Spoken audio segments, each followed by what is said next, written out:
Sit back, let's unpack. It's MMA Shack.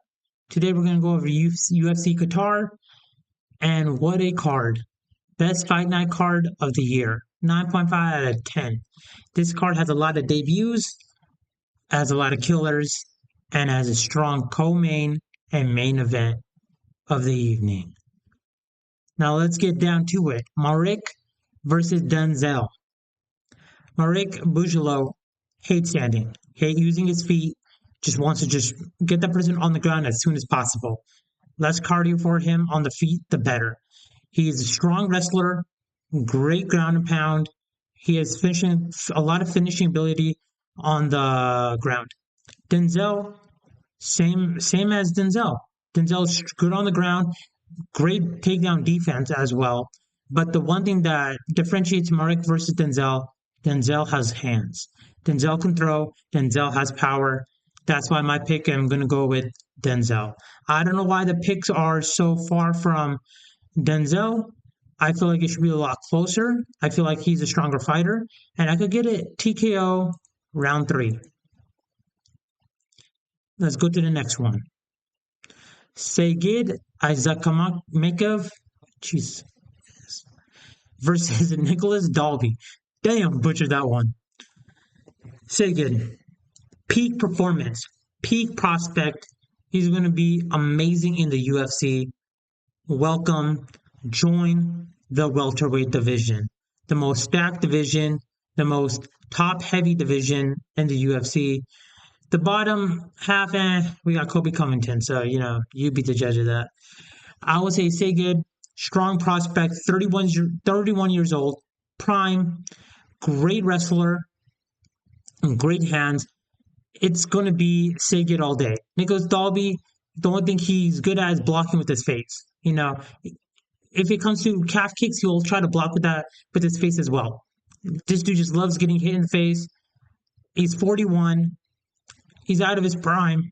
Doesn't hit as strong, but still has a lot of power. And I feel like it's just going to be Saygid all day. All day long. I got him by, I'm going to say decision or submission. I'm going submission round 3. I feel like he's going to put a clinic on Nicolas, wear him down. Round 3, that's where he's going to get that finish. And we go to the next. Nurullo Aliev versus Shamrock. I don't know if he's a descendant from Shamrock, but he is another great prospect. But Aliev, amazing prospect. From Tajikistan, strong wrestler, strong with the hands, very young, about to turn 25. He is a very durable fighter. He is fast. He loves to be on the ground and pound. He's like literally young Khabib. He calls himself the Tajik Khabib Eagle. So he looks up to Khabib. He looks like Khabib. And so where do you think that's going to end up? It's going to be a dominant decision win, but a very dominant win. I could see where Aliev could eventually get a TKO win, but I would say we need to see more of him. He's been having some injuries, so he's been not as active, and I feel like sometimes UFC puts some of these foreign fighters on ice because they're trying to see where they can put them. This is a beautiful card that he's on, and so I got Aliev by decision. And we go to the next. Ryan Loder versus Ismail Naurdiev. Now, this is going to be more of a coin flip, but you also have to take into account of, I would say, jet lag as well, because he is from the States. Morocco, I feel like it will be a little better on the jet lag for him, as well as the weather. So I won't hit him as hard, because that does affect you in the later ages. So 34, it could be a little more harder on him. Ismail is 29, strong fighters. Ismail's last loss was by a decision, where Ryan Loder was a knockout. I would say that they're both good on the ground, both got hands, and but I feel like Ismail is going to edge it in this fight. Now it's not going to be a big edge because I'm going to go by decision. Let me go to the next. It's gonna be fast. I feel like this card is gonna be really easy to predict. A lot of fast finishes or fast decisions. We'll see. It's all. I feel like it's gonna be really one-sided fights, and on this night. As I say that, I'm looking at Bekzat Almakhan versus Topuria. So Topuria, not his brother. There's a big difference between these brothers, but I would say Aleksandre Topuria is really good on the ground. He has very strong, powerful hands. He is sparks with a lot of emotion, and I feel like that could be the the end all be all for him. But I don't know if it's going to be in this fight. Bekzat is more calm, cool, collected. He's fast. He is make sure he scrambles with the opponent. He goes with the flow with them. So if they're scrambling, he's scrambling. He's still they're both so young, still in the prime, both big high prospects. But I feel like Bekzat is gonna edge it. I feel like he is the better fighter on the feet. Now it's just all going to depends on if Topuria could take him down and handle it from there. Bekzat does have good takedown defense, but he got taken down by Omar, and that was a long night for him as well. But he did clip Omar, so he does have the power to clip Topuria or get just manhandled by Topuria. So we'll see. I feel like it's gonna be a dominant win for either or, but it's gonna be a great fight. But I'm edging Almakhan in this fight by decision. And we go to the next. Kyoji Horiguchi versus Tagir Ulanbekov. Okay, I think I've said that perfectly. 1 of 1. Let's go. I would say this is like the most even matchup I've ever seen as well. Like the odds even have it even, but like they're both like the same output in strikes, same output in wrestling, same output in takedown defense, same output in takedown accuracy. They're really close in age. Just one is from Russia, one's from Japan. Japan got good wrestling, but I feel like Russia has better wrestling. I feel like this is going to be on the ground more, and I will favor the Ulanbekov. Kyoji has more power in his hands. But I'll say Tagir is a little faster on the feet, and that could be benefiting him and getting a takedown in this fight. And so I'm gonna go with Tagir Ulanbekov for a decision win. And we go to the next. Abdulrakhman versus Yakhyaev versus Raffael Cerqueira. Bruh, you could already tell. You could already tell by this is the biggest setup from the UFC. And if somehow Raffael wins, biggest gambling scandal known to mankind. But I feel like Abdulrakhman is actually really good on the ground, really fast, got great hands as well. But Raffael, he's like shot of the bullet, but with no hands or no feet. He has no takedown defense whatsoever. I feel like this is going to be an easy first round submission. I feel like he's going to take him to the ground, submit him fast, easy. This is a beautiful setup, unfortunately for the UFC, but this is a great way to make his name. He's young as hell, almost 25, and could make a name for himself in the light heavyweight division. And this is a great way to put your name out there. Light heavyweight division is like completely dead. Very top, bottom heavy dead. There's no one in the bottom. He could just go to the top 10 in like 2 fights, maybe less. I would say okay. Next card. Luke Riley versus Bogdan Grad. I almost said Bogdan Gruskov. Every time I see him, I'm like Bogdan Gruskov. Okay. Luke Riley versus Bogdan Grad. I'm gonna go with Luke Riley. He's he's fast on the feet, got good hands. A lot of cage warriors, are fast like that, but they like to hype their prospects up. But I feel like Luke Riley you know, could walk the walk, talk the talk and walk the walk. He has great takedown defense. And I feel like the only way Bogdan Grant has any way of winning this fight would be a takedown. Now, I feel like this could be a split decision. Bogdan Grant could, get him down if Luke Riley's takedown defense is okay. Great. Same. Bogdan Grant has great takedown defense, could potentially win a great fight on the ground, but we just have to see how Luke Riley's takedown defense comes into play. If that's the only way I would see Bogdan Grant winning, if he just takes him down, holds him there, and wins by control time. On to the next. Alex Perez versus Asu Almabayev. I got Asu Almabayev all day, every day. This is going to be a clinic by decision. He's pillow hands, but he is, let me throw 10,000 pillows at you in 5 minutes. This dude is nonstop hands, nonstop pressure, and I feel like that's going to be too much for Alex. I feel like Alex is on his way out, and he's not going to be able to hang with Asu Almabayev. I feel like this is going to be a fast night, fast card. Hopeful.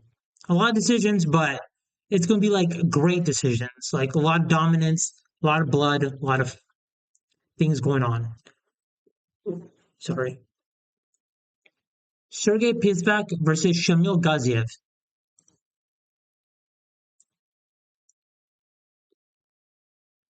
The GOAT. The Goatsiev is fighting Spivak. This guy's undefeated. This is just an error. He actually TKO'd Rosenstrike, and made him retire. This guy is just the GOAT. No one could beat him. John Jones can't beat him. Tom Aspinall can't beat him. No fighter could ever beat this guy. This guy is him. Okay, he got the power to knock you out. He got the ground game to submit you, Darce choke in the first second. This guy is all the perfect fighter and everything of MMA. Okay, this is him, the Goatsiev. He's going to be the next champion soon. We're all going to see it. You heard it here first. Jack Hermanson versus Matek Orabai. I got Matek Orabai. This dude's built different. This dude will take every punch to the face as much as possible. Blocks with only his face, like Rebetsky. It gets cut by just breathing on him. Okay, this dude's eyes is already swollen just by looking at the picture. To me, just clicking right there, boom, eye poke, done. But I would say Jack Hermanson, he's on his way out. He does have hands, but I feel like Mateko Orbai has better ground game. He's going to take Jack Hermanson down. And Jack Hermanson, you have to take an effect. He is coming down a weight class, 37 years old. That's going to be Chenny. And so I got Mateko Orbai, but I feel like I don't know if he has the power to put him out. He has the output to put him out. So I'm going to put TKO round 3. The cardio is going to be too much on Mateko Rebetsky. Volkan Ozdemir versus Alonzo Menefield. I feel like this should be a lot closer than an 87 versus 13%. I feel like it should be like at least 60% for Ozdemir and 40% for Menefield. I feel like it could go either way. Both are great fighters, but I would say Volkan Ozdemir edges it with the experience he's had. He's fought all the top light heavyweight fighters. He's very strong. He's experienced, and so I got him by, let's say, decision. Next, Bilal Muhammad versus Ian Gary. Peak. This could be a main event of its own, but we're blessed with a fight night of this. This is literally like this could be a pay-per-view. This whole card could be a pay-per-view, and I wouldn't mind it. I would love this card as a pay-per-view, as well. Still not buying it. Yeah, not that shit. Not the $80. Hell no. Russian link, where? I'm just going to say Bilal Muhammad is going to edge this. Bilal Muhammad is going to, I would say, decision. His infamous decision Ian Gary. Now, Ian Gary has good hands. He's strong, he's fast, he's calculated. But I feel like Bilal Muhammad has another kind of pressure. He's going to pressure Ian Gary. He's going to get that takedown. People are like, oh, okay. He's like, if he gets that, he's going to get that takedown. He's going to get that takedown. He's going to wear on him. Now he could wear on himself too. So round three is going to be like the definitive of what's going to happen. I feel like Ian Gary has the potential of knocking out Bilal Muhammad.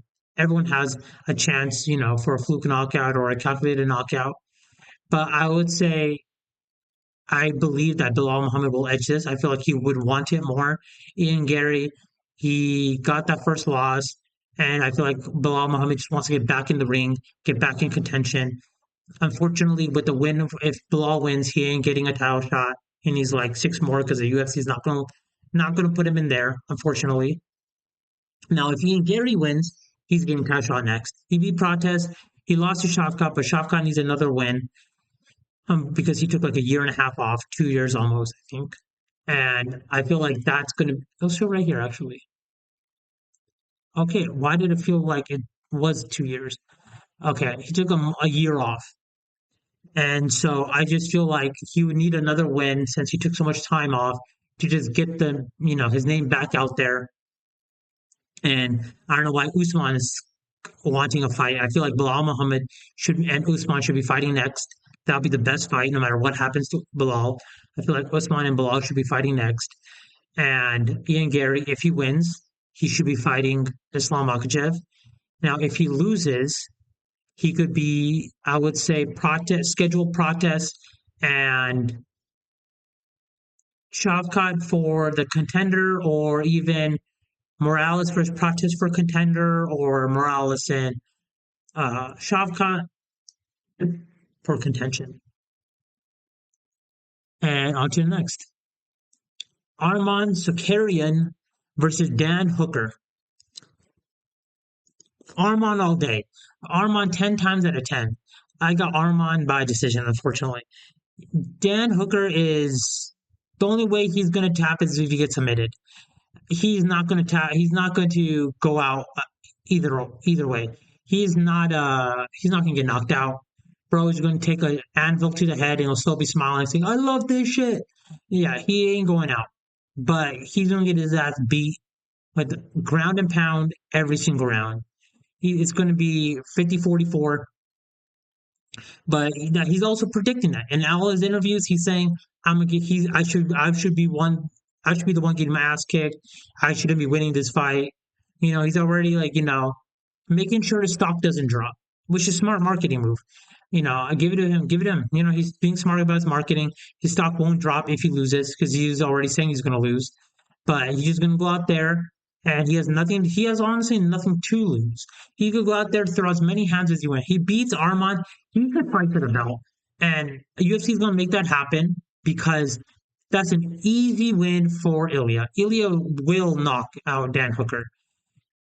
He hits harder than Anvil, so I would say he could knock out Dan Hooker. Arman, but Arman's a different breed. If Arman wins, it has to be Arman versus Ilya. It shouldn't be Patty. It shouldn't be Justin Gaethje. It should be Arman and only Arman. And I feel like that's the easiest decision to make. These are my picks, predictions. Let me know what you think. Comment, please. Let me know if this video is shit or if you like any of these contents. What I'm doing every Tuesday, I'm going to be putting out more. Every Tuesday, I'm going to be having predictions coming out. So let me know what you think. Any comment is helpful. And please like, comment, subscribe. And thank you so much.